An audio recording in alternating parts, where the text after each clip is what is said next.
Hey everyone, Valdestot here, and on today's video I'm going to be discussing a topic which a lot of commenters and subscribers have asked me since the last video about raging on Doordash, right? And they asked what I was going to do with if I dropped Doordash. So here's my response. GrubHub, the new #1 in my market. There is a new sheriff in town and it isn't Doordash. So first off, a shout out to Larry Burgelt from the Kentucky, Ohio market. He clued me in that our $2.50 base pay is not nationwide. His market has a base pay of $2.25. Ouch. So DoorDash is going even lower, and that $2 base pay on single orders may be coming sooner than we thought in the future because we just never know with DoorDash. So this is what he sent me. Here's the proof. As you can see, it's the same 3 slides you've probably seen over and over again from different YouTubers, but on the first slide, the only thing I'm really going to mention is the pay. For shorter distance dashes that are quicker to complete, you may now see a DoorDash base pay offer of $2.25 for single order trips. Unlike Pedro's video where he said his was going to be $2.50, and in my market I got that a week after he did. I assumed that $2.50 was going to be the nationwide base pay. It isn't. And it's illustrated in the example for delivery 2 where it shows new base pay $2.25, previously $3, etc., etc. So yeah, it's getting worse. So here's the real reason for me making this video. I'm going to basically explain why GrubHub, at least for my market, is becoming my #1. So you all know from the last video that I showed that DoorDash, I screenshotted 49 screenshots. Well, actually Mrs. Valdestot did, but we screenshotted 49 offers in a 5-hour period, 4.5-hour period, right? So those offers, the majority of them were trash. All right, simple, flat out trash. And I already gave the numbers and the end results, but it wasn't good.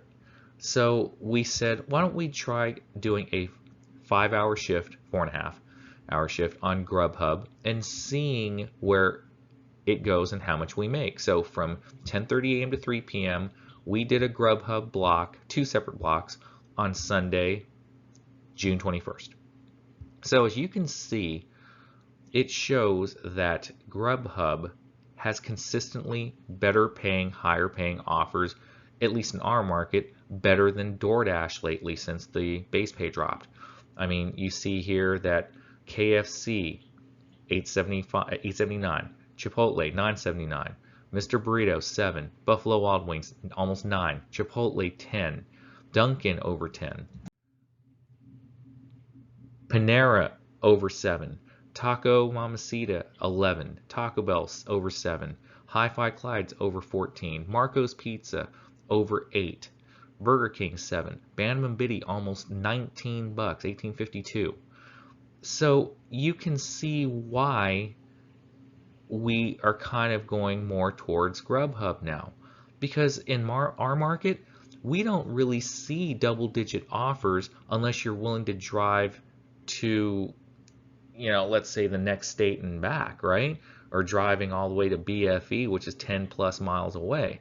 At least with GrubHub, yeah, they do have long distance offers as well, but at least you can get decent offers that are shorter distance as well, as these screenshots show. So we accepted 9 out of 13 offers.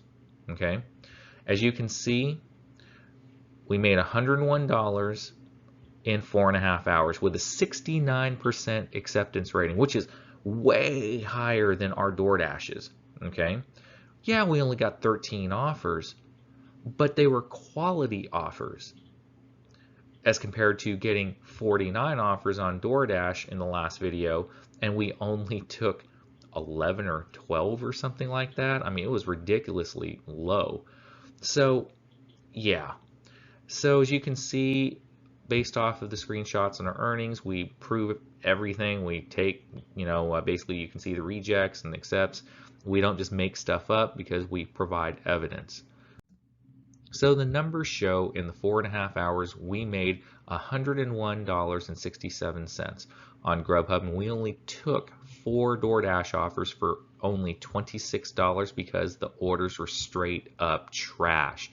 We had an hour stint, which isn't recorded here in the very beginning when we first started multi-apping, that we just kept declining order after order after order, and we didn't bother to take screenshots of those because we did that for the last video. So we just turned it off.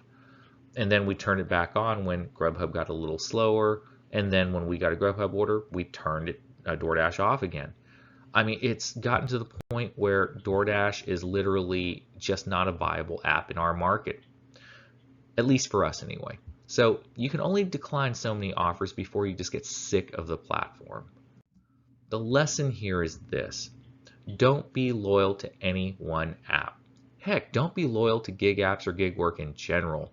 Depending on your circumstances, you may want to go back to a better paying W-2 job because they don't have the expenses that drivers do. Plus, some W-2 jobs provide benefits that actually are worth something, unlike on DoorDash that gives a driver 6 free months of clerky. Eye roll. As I always say, do what is best for you. No one driver is the same.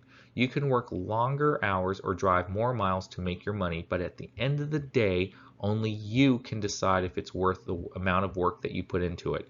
Personally, I feel that you shouldn't have to work 3 times harder, drive double the mileage or double the hours just to get the same amount of money you made just a few months ago. There are other YouTubers out there that says you can hustle and bustle, you can work 13 hours to get your money, but different people want different things. If you want your money, great. Go ahead. Work 12 hours. More power to you. If you want to drive 150 to 200 miles a day, go right ahead. Everyone is different. But for me, we work smarter, not harder. We multi-app when necessary, and if necessary, find other work, whether it is another lesser known gig app or a W-2 job. Don't drive your cars into the grave for the sake of DoorDash, Uber, Instacart, or any of them if you don't have to.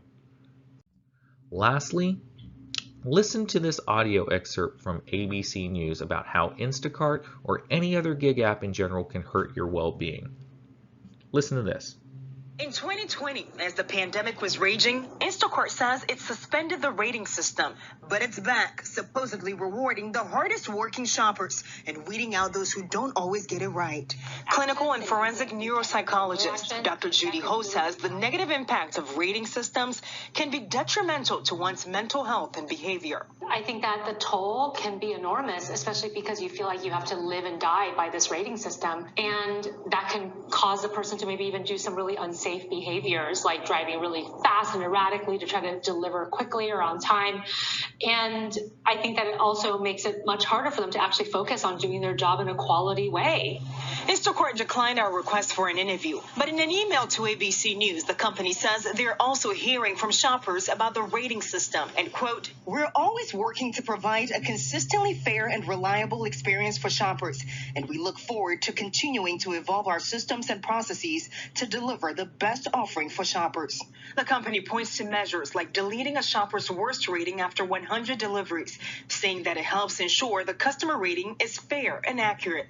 There's such a small margin for error. And of course, you strive to be perfect with this job, but we're flawed human beings. And just like anything in life, there's going to be error along the way. And it shouldn't result in you losing your income. If the customer doesn't respond when you need to replace an item and you can't sit in the store for an hour waiting for a customer to respond, and some customers are upset with that, so then they'll give you a lower rating. Instacart insists some of those issues are resolved in favor of the shopper, and that a recent survey shows 75% of shoppers feel the customer rating system is fair.